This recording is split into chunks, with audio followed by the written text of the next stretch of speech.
This is your Fox 47 News Flash. Welcome to your Fox 47 News Flash from the Digital Newsroom. I'm Chris Lewis, and these are the top stories that were. Michigan State University Athletic Department said 2 student athletes have tested positive for COVID-19. The university said 1 student athlete has tested positive while on campus and will be isolated for a period of 10 to 14 days. MSU said that it tested 124 student athletes on Monday, June 15th.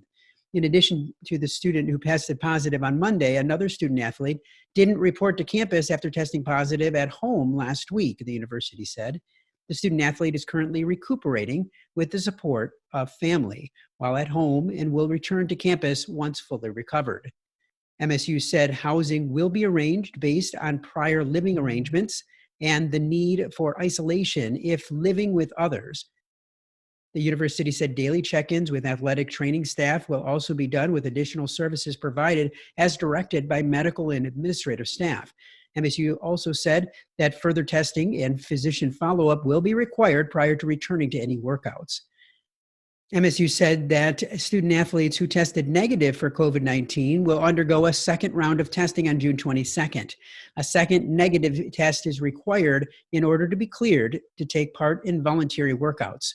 The university said no athletic department staff members tested positive during Monday's round of testing. Governor Gretchen Whitmer extended a current executive order for consumer and employee protections at Michigan grocery stores.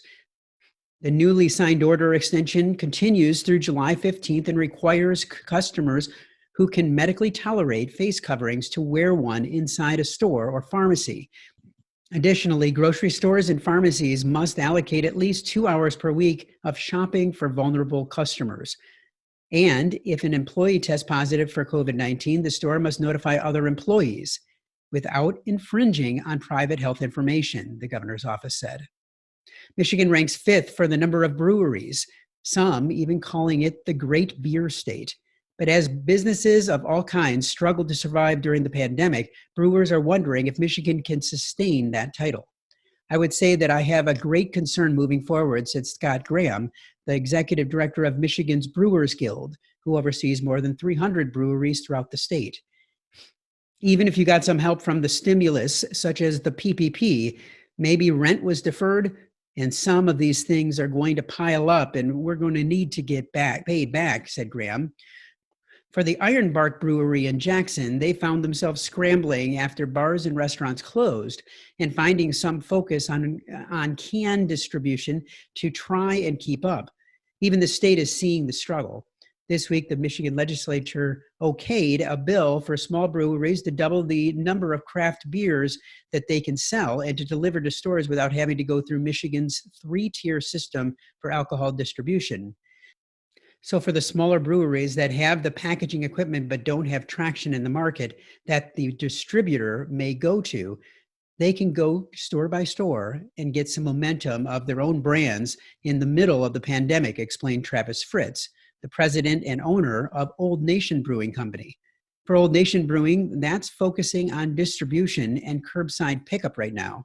Fritz says that there may be some long-term benefits to this bill down the road, and as this pandemic changes and as this culture changes, it'll be important.